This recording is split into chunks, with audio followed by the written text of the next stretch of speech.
The sun dipped low over the Potomac, casting a golden glow across Washington, D.C. as Tulsi Gabbard stepped into her new office as the United States Director of National Intelligence.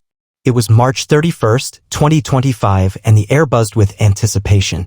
A decorated war veteran, a former congresswoman, and a fierce advocate for transparency, Tulsi had been a wild card pick for the role. Her appointment by the newly elected president, a populist outsider who'd campaigned on draining the swamp, sent shockwaves through the Beltway. The old guard wasn't happy, but the American people? They were ready for a reckoning. Tulsi adjusted the framed photo of her Hawaii home on her desk, a reminder of the grounded roots that had carried her through combat zones and political battles alike. She'd barely settled in when her deputy, Mark Hensley, a wiry ex-Marine with a no-nonsense stare, knocked on the doorframe. "Ma'am, you're gonna want to see this," he said, holding a thick, unmarked folder stamped with red ink, classified, eyes only. "What's this?" Tulsi asked, her voice steady but curious. Hensley hesitated, then slid the folder across her desk. "It's the tip of the iceberg. Something a whistleblower dropped off last night. Claims it's proof of a coordinated effort, FBI, CIA, even some old Obama-era holdovers running ops to destabilize the administration. And it's not just politics. It's personal." Tulsi flipped open the folder, her dark eyes scanning the first page. Names jumped out: James Comey, John Brennan, Barack Obama. Dates lined up with key moments from the last decade: surveillance programs, leaked emails, mysterious funding trails to offshore accounts. Her pulse quickened. She'd always suspected the deep state wasn't just a conspiracy theory, but this was a roadmap to a shadow government. "Get me the whistleblower," she said, her tone clipped. Hensley nodded. "Already on it. He's skittish though. Says they'll kill him if they find out." "They won't," Tulsi replied, her jaw tightening. She'd seen enough in Iraq to know what fear looked like and what courage demanded. "Set up a secure meet. Off-grid." That night, under the flickering lights of a derelict warehouse in Anacostia, Tulsi met the source, a gaunt, middle-aged man named Daniel Pierce, a former CIA analyst who'd gone rogue.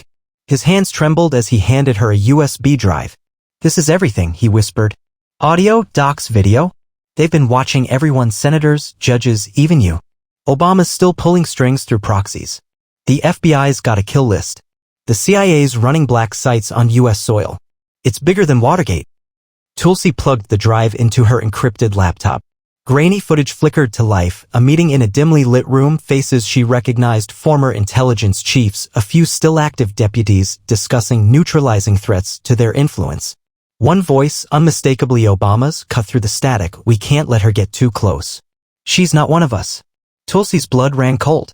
She'd clashed with the establishment before, but this was personal. They weren't just scared of her position, they were scared of her resolve. She turned to Pierce. "Why now? Why me?" "Because you're the only one who'll do something about it," he said, eyes pleading. "They're panicking. The new president's unpredictable and you're untouchable. But you've got to move fast." As Tulsi drove back to her office, the USB drive burning a hole in her pocket, she knew one thing for certain: the deep state had underestimated her. And that was their first mistake. Tulsi Gabbard didn't sleep that night. The USB drive sat on her desk like a live grenade, its contents replaying in her mind. By dawn, she'd cross-referenced the files with her own intelligence clearances, and the picture was chillingly clear: a sprawling network of former and current officials, FBI, CIA, and political heavyweights had been operating in the shadows for years. Their goal? Control. Not just of policy, but of narratives, elections, and even the judiciary. Obama's voice on that recording wasn't a fluke, it was a thread she intended to pull until the whole tapestry unraveled. She called Mark Hensley into her office at 6 a.m. The man looked like he'd been awake as long as she had, his tie loosened and a coffee stain on his sleeve. "What's the play, boss?" he asked, leaning against the doorframe. "We go public," Tulsi said, her voice firm. "But not yet. First, we verify every scrap of this. I want analysts I can trust, outsiders, not agency lifers. And I want Pierce protected. If they're as desperate as he says, they'll come for him." Hensley nodded. "I've got a team in mind. Ex-special forces, off-the-books types. They'll keep him safe. But ma'am, if this leaks before we're ready, DC will turn into a war zone." "Then we don't leak," Tulsi shot back. "We strike." Over the next 48 hours, Tulsi assembled her inner circle: Hensley, a handful of loyal analysts, and a cybersecurity expert named Priya Patel, a young genius who'd once hacked the Pentagon for fun before turning whistleblower herself. They pored over the USB's contents in a secure SCIF beneath the DNI headquarters. The evidence was staggering: encrypted emails detailing illegal wiretaps on political rivals, FBI memos authorizing disruption campaigns against populist candidates, and CIA logs of black budget funding to media outlets. One file even hinted at a failed assassination plot against a sitting senator in 2022 covered up as a car accident. But the smoking gun was a video timestamped January 2025, just weeks after the new president's inauguration. In it, John Brennan, the former CIA director, sat across from a shadowy figure Tulsi couldn't identify. "Gabbard's the wild card," Brennan said, his voice low. "If she digs too deep, we're exposed. Obama's already on edge. He's calling in favors from Chicago to Langley." Priya froze the frame, pointing at the mystery man. "That's not just anyone. Look at the ring, FBI seal. I bet my life that's Christopher Wray's deputy." Tulsi's stomach churned. The FBI's second-in-command, still active, was in on this? She leaned back, mind racing. They're not just panicking. They're mobilizing. That afternoon, the first sign of trouble hit. Hensley burst into the SCIF, his phone buzzing. "Pierce is gone. Safe house was hit professionally. No blood, but his guards are dead. Looks like a snatch and grab." Tulsi's fists clenched. "They're closing ranks. We need to move faster." She ordered Priya to upload the files to a dead man's switch, a secure server that would release everything to the public if Tulsi didn't check in every 24 hours. It was a gamble, but she wasn't about to let this die in the dark. Then she made a call she'd been dreading, to the president. "Mr. President," she said when he picked up, "we've got a problem, a big one. I need your authorization to go off-leash." The line crackled with silence before the gruff voice replied, "Do it. Burn it all down if you have to." As Tulsi hung up, she felt the weight of what was coming. The deep state had poked the wrong bear, and now the hornet's nest was buzzing. Tulsi Gabbard knew the clock was ticking. With Daniel Pierce snatched and the president's green light in her pocket, she shifted into overdrive. By noon on April 2, 2025, she'd mobilized her team to a secondary location, a nondescript safe house in Virginia, far from the prying eyes of D.C. The walls were lined with white bars, scribbled with names, dates, and connections from the USB drive. Priya Patel's laptop hummed as she decrypted more files, while Mark Hensley coordinated with his off-the-books security crew to track Pierce's last known movements. "We've got a hit," Priya said, spinning her screen toward Tulsi. It was grainy traffic cam footage from Anacostia showing a black SUV speeding away from the safe house attack. "Plates are scrubbed, but I ran facial recognition on the driver. Matches a known CIA contractor, ex-Blackwater, works off-grid jobs." Tulsi's eyes narrowed. "They're not even trying to hide it anymore. Where's the vehicle now?" "Last pinged near Dulles," Priya replied. "Could be a transfer point, private airstrip nearby." "Get me satellite coverage," Tulsi ordered. "If they're moving Pierce, we're not letting him disappear." Hensley chimed in, his voice grim. "Ma'am, we've got another problem. Chatter's spiking. FBI's putting out feelers asking about your movements. Someone's tipped them off you're digging." Tulsi smirked, a soldier's defiance flashing in her eyes. "Good. Let them sweat." She wasn't wrong. Across town, in a sleek Georgetown brownstone, panic was setting in. John Brennan paced a wood-paneled study, his phone pressed to his ear. "She's got the drive," he snapped. "Pierce talked before we grabbed him, I know it.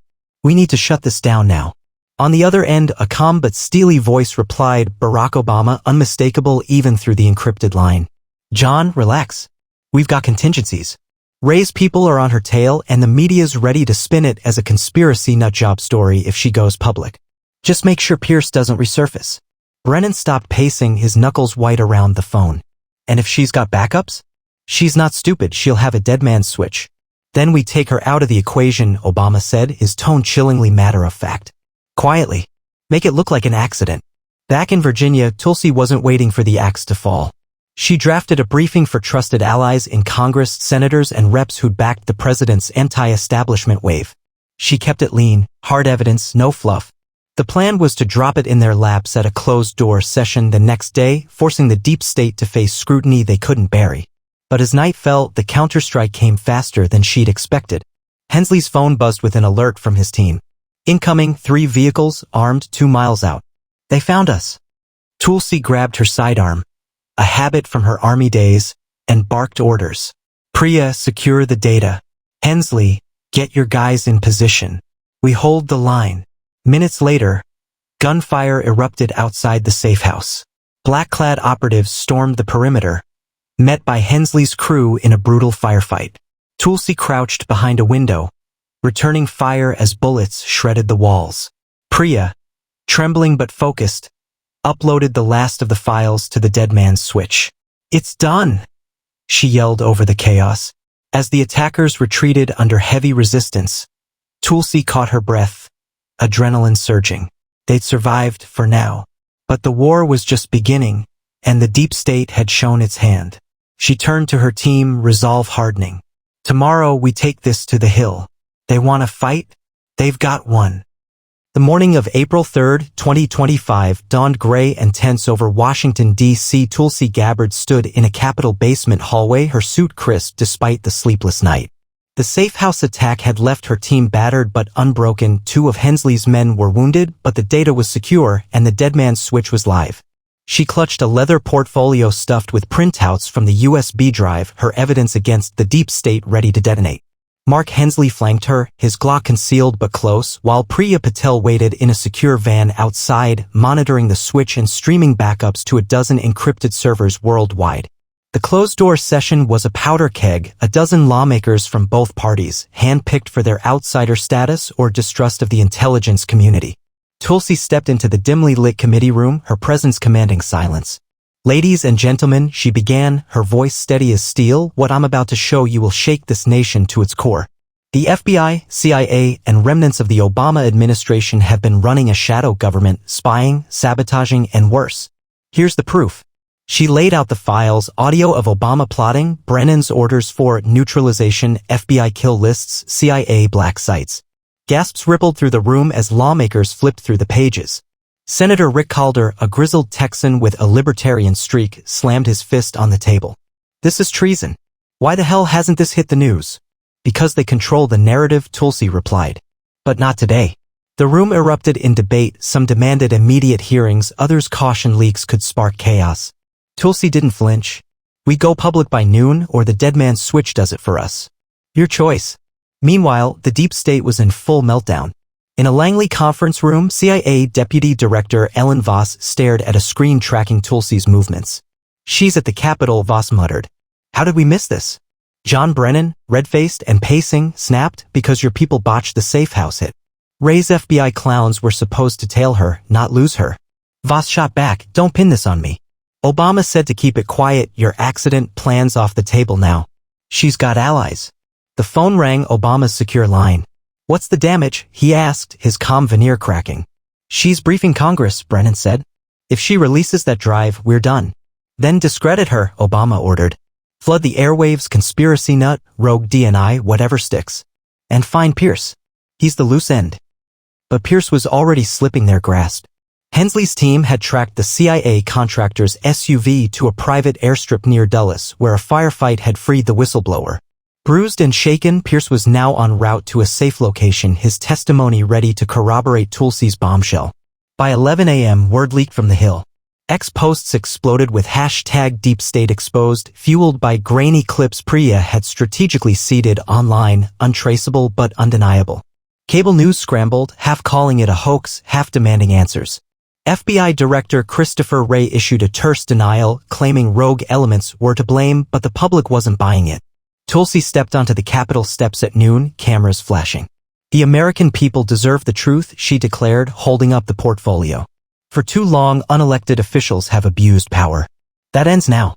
As her words echoed, a black helicopter buzzed overhead, unmarked, ominous. Hensley tensed, hand on his weapon. The deep state wasn't done fighting. Tulsi met his gaze and nodded. "Let them come. We're ready." The helicopter hovered over the Capitol steps, its rotor wash whipping Tulsi Gabbard's hair as she stood defiant, cameras rolling. It was April 3, 2025, just past noon, and the nation watched live as the United States Director of National Intelligence faced down what many suspected was a deep state last stand. Mark Hensley shouted into his comms, rallying his team, while Capitol Police swarmed the perimeter, unsure who the real threat was. The chopper didn't land, it dropped a single figure in black tactical gear, who hit the ground rolling and vanished into the crowd. A message, not an assault. Tulsi didn't blink. "They think they can intimidate us," she said into the microphones, her voice cutting through the chaos. "But this isn't about me. It's about you, the American people. The truth is out. Now it's yours to hold them accountable. Inside the deep state's crumbling fortress, panic reigned. In Chicago, Barack Obama watched the broadcast from a private office, his fingers drumming on a desk. "She's turned it into a circus," he muttered to an aide. "Where's Brennan?" "Langley's a mess," the aide replied. "Voss is locking down servers, but the leaks are everywhere, X, Telegram, even the dark web. Pierce surfaced too, CNN's got him live in 10 minutes. Obama's jaw tightened. Then we pivot. Deny, deflect, disappear. Let the pawns take the fall. At CIA headquarters, John Brennan wasn't so composed. "We're burned," he roared, slamming a fist on a conference table as Ellen Voss briefed a skeleton crew. "Ray's hanging us out to dry, FBI's already blaming rogue agents. We need an exit." "There's no exit," Voss said coldly. "Gabbard's got Congress, the president, and half the country.